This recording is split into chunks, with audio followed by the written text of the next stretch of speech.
qui m'a choquée, c'est que je n'ai vu que très peu de drapeaux français. Je vais être sincère, j'en ai pratiquement pas vu. J'ai vu des drapeaux, ok, beaucoup de pays. J'ai vu beaucoup de drapeaux algériens, beaucoup de drapeaux marocains. Et là, j'ai pas compris. Franchement, j'ai pas compris. Est-ce que c'est une élection française? Est-ce que j'arrive pas à comprendre. J'ai beau regarder les images et c'est quelque chose que je ne comprends pas. Et je veux dire une chose, moi j'ai ressenti un drôle de sentiment hier soir lorsque je regardais la télé, mis à part le discours creux de François Hollande, c'était de voir la place de la Bastille avec très peu de drapeaux bleu, blanc, rouge, beaucoup de drapeaux rouges. Et puis également beaucoup de drapeaux étrangers. Et vous savez, moi quand je vois ça, ça me rassure pas beaucoup. Et je me dis que voilà quelle est la France qu'on va nous construire. Alors on a vu des drapeaux palestiniens, des drapeaux marocains, des drapeaux algériens, des drapeaux turcs. Tu as été mal à l'aise aussi, Marianne? Très mal à l'aise, parce que j'ai pas compris. On a vu une dame à un moment donné, c'était sur une chaîne de télé. Elle dit oui, je suis avec mon fils, je vais rejoindre tout le monde à la Bastille. Et son fils avait dans les mains, donc son fils nécessairement français, elle l'était certainement aussi. Et il avait un drapeau algérien dans les mains. Et j'avoue que moi, j'ai pas compris. Je pense qu'à un moment donné, les gens doivent se rendre compte. Bon, nous. Je trouve qu'il y avait beaucoup de drapeaux étrangers et que c'est quelque chose qui m'a un peu frappé et choqué. Et là, quand on dit il faut un grand rassemblement, il faudrait d'abord qu'il y ait un rassemblement des Français entre eux. Parce que si le petit enfant qui a le drapeau algérien il vient faire la fête de l'élection, est-ce que c'est pas la fête dans la diversité? La diversité, c'est pas les drapeaux de tous les pays. La diversité, c'est au sein du peuple français.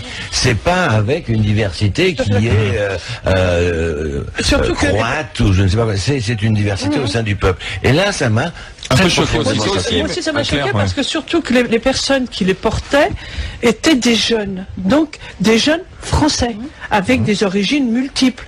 Mais de mettre en avant le drapeau des origines...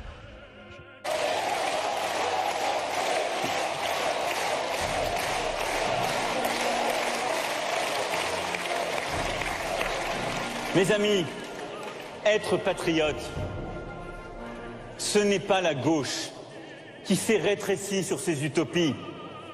Être patriote, ce n'est pas la droite qui se perd dans ses avanies et l'esprit de revanche. Être patriote, ce n'est pas le Front National, le repli et la haine qui conduira à la guerre civile. Être patriote, c'est vouloir une France forte, ouverte dans l'Europe et regardant le monde.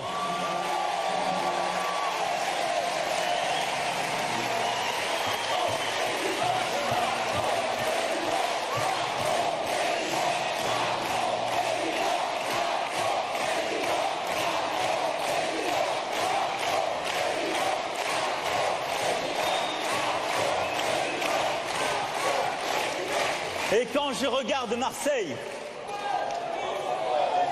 je vois une ville française façonnée par 2000 ans d'histoire, d'immigration, d'Europe, du Vieux-Port à Saint-Loup en passant par le Panier.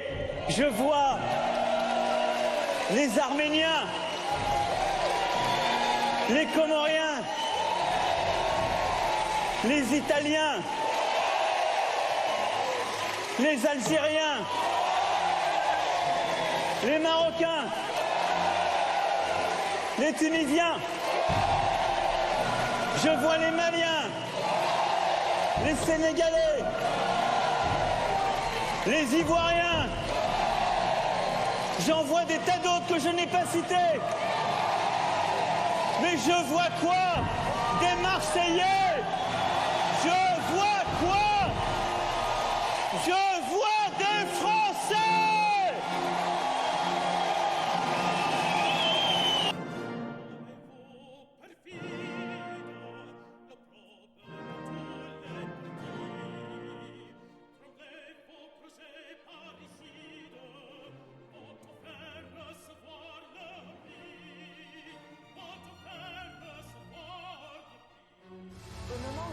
C'est une vidéo travaillée, clippée.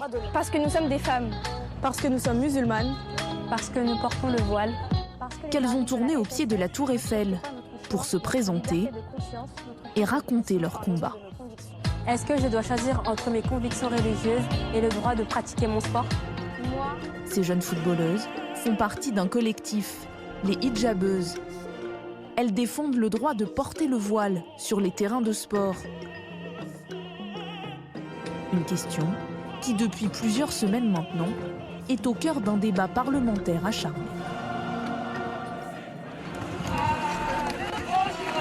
Le 26 janvier dernier, elles avaient décidé de faire des jardins du Sénat leur nouveau terrain de jeu, pour quelques passes seulement. Un lieu qui n'a pas été choisi au hasard, car quelques jours plus tôt, les sénateurs ont parlé d'elles, en discutant du projet de loi sur la démocratisation du sport. Le but de cette action non violente qui est organisée par l'Alliance citoyenne, c'est de protester contre l'amendement qui a été voté par 160 sénateurs et sénatrices qui vise à interdire à tout port de signes religieux au sein des fédérations sportives, donc durant les compétitions officielles. Il n'y a aucune raison, il n'y a rien dans la loi qui dit que le voile n'est pas en cohésion avec les valeurs du sport et avec le sport. Donc je ne vois pas pourquoi on nous obligerait à l'enlever. Un amendement qui vient conforter le règlement déjà en vigueur au sein de la Fédération française de football, la FFF, qui les empêche, avec leur hijab, de participer aux compétitions officielles. Alors, ce qui nous dérange, c'est qu'on met de côté certaines femmes, donc des milliers de femmes aujourd'hui qui portent le voile et qui pratiquent un sport en particulier qui est le football. Et donc encore une fois, on exclut alors que les valeurs fondamentales du sport et du football sont d'unir et d'être en cohésion.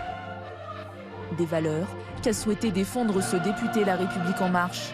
Cédric Roussel a longuement travaillé sur l'élaboration du texte initial, mais pour lui, le débat est aujourd'hui faussé, presque instrumentalisé. C'est ahurissant même que le sujet soit sur la table. Je crois que nous sommes pris ici dans la tenaille identitaire avec celles et ceux qui veulent une interdiction des signes religieux sur l'ensemble de l'espace public, c'est-à-dire aller beaucoup plus loin que la loi de 1905. Et tout n'est pas identitaire dans notre pays. D'un côté, l'extrême droite, une partie de la droite, de l'autre, les hijabeuses. Moi, je le dis vraiment très sereinement, on ne va pas changer la loi de 1905 et les fondements de la laïcité dans ce pays dans le cadre d'une proposition de loi parlementaire sur le sport à 2 mois des élections présidentielles. Le texte était de retour aujourd'hui à l'Assemblée nationale pour une nouvelle lecture. Il repassera ensuite devant le Sénat le 16 février prochain.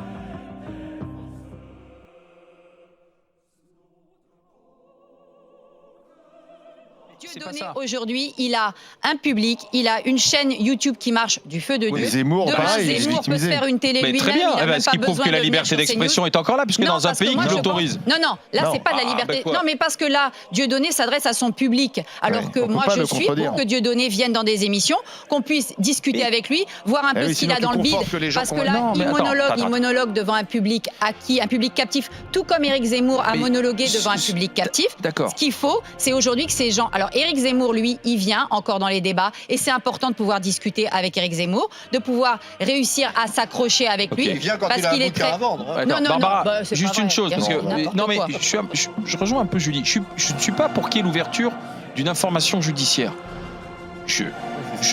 Oui, mais je ne suis pas effectivement pour qu'on judiciarise. Je dis simplement, si tu prends des deux côtés de l'échiquier, tu prends Éric Zemmour et tu prends Dieudonné. Quelqu'un qui te dit tout ce qui vous arrive aujourd'hui, c'est de la faute des musulmans. Il est sur son créneau. Et l'autre qui te dit tout ce qui vous arrive aujourd'hui, c'est la faute des juifs. Parce que c'est ça, et qui invite Roger Forisson, qui est un négationniste, qui l'invite sur scène. Robert Forisson. Bon, moi je suis pour la discussion, mais là, d'accord, mais où va aller la discussion? Il y a un moment, on va tourner en rond. Le type dit, ok, d'accord, merci. C'est la faute des juifs. D'accord. Mais non, parce que le débat public, qu'est-ce qui se passe? Il faut pouvoir... s'étiole quand en face de toi, tu as des contradicteurs qui sont à la hauteur. Au fur et à mesure, la personnalité, elle se dégonfle comme une baudruche. Dieudonné, il se serait peut-être dégonflé comme une baudruche si on avait... on le sait, on a été parmi les derniers à l'inviter. Et d'ailleurs, quand on ne laisse pas Éric Zemmour et quand on fait des nuances en disant, moi, je ne parle pas de l'islam, je parle de l'islam politique, de toute façon, les mêmes n'entendent pas et vous disent, ah, vous êtes contre les musulmans. Non, je vous parle des islamistes, je vous parle de l'islam politique qui travaille justement justement essayer de prendre la main sur nos compatriotes français musulmans. Et quand on dit ça, Zemmour fait l'amalgame, mais quand nous on fait pas l'amalgame, il y a en face aussi, celui ne fait pas plus sourd que celui qui veut pas entendre aussi. Et ceux-là, ils vont vous dire vous parlez comme Zemmour, c'est la zémourisation des esprits. Non, parce qu'il y a une différence entre parler de l'islam politique et parler de l'islam. Et justement, il faut avoir en face de soi Éric Zemmour pour lui dire mais pourquoi vous parlez d'islam en général alors que c'est une question d'islam politique. Et quand on entend un historien soi-disant de renom comme Gérard Noiriel comparer Zemmour à Drummond, on a juste envie de pleurer parce qu'on se dit que vraiment là, le niveau intellectuel a beaucoup baissé dans ce pays. Julie. À la Russie. Alors, la discussion est difficile avec le président Poutine parce qu'aujourd'hui, il refuse le cessez-le-feu. Parce qu'aujourd'hui, la Russie est sur une position très simple qui est de demander des conditions très dures à l'Ukraine. Et ça, c'est une discussion entre les Ukrainiens et les Russes, mais qui se fait dans des conditions très inéquitables. C'est pour moi l'immense responsabilité aujourd'hui que prend le président Poutine. C'est celle de combattre un peuple qui lui est frère et de vouloir le détruire et l'humilier avec les pires termes. Et ça, c'est une faute historique. Je suis en même temps lucide. Je pense qu'à court terme, c'est plutôt la guerre qui va continuer de se faire.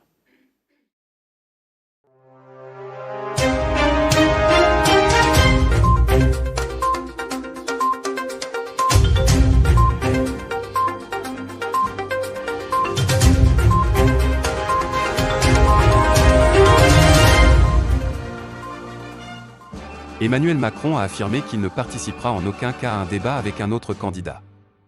Aucun président en activité ne l'a fait. Pourquoi je ferais différemment, s'est-il justifié lundi lors de son premier déplacement de campagne à Poissy, dans le département Yvelines. Lors de son tout premier déplacement de campagne en tant que candidat à l'élection présidentielle à Poissy dans les Yvelines ce lundi 7 mars, Emmanuel Macron a assuré qu'il ne participerait en aucun cas à un débat avec les autres candidats avant le premier tour. En effet, alors qu'il était interrogé par nos confrères de LCI, le président candidat a pleinement assumé sa position. Il estime qu'aucun président en activité qui se représentait ne l'a fait. Il ne voit donc absolument pas pourquoi il ferait autrement. Alors que le journaliste lui demande s'il souhaite ainsi se dérober, le président affirme que non. Il ne se dérobe pas du débat. Mais il estime que plutôt que de faire des meetings où les personnes applaudissent, car ils sont déjà convaincus, il préfère le débat avec les Français. C'est ce que je leur dois. Lors de sa rencontre avec les personnes venues le voir à Poissy, Emmanuel Macron s'est engagé, par ailleurs s'il est réélu, à supprimer pour l'ensemble des Français la redevance audiovisuelle. Il désire également tripler le plafond de la « prime Macron », permettant pour l'heure aux entreprises de verser jusqu'à 1 000 € sans charge ni impôt à ses employés.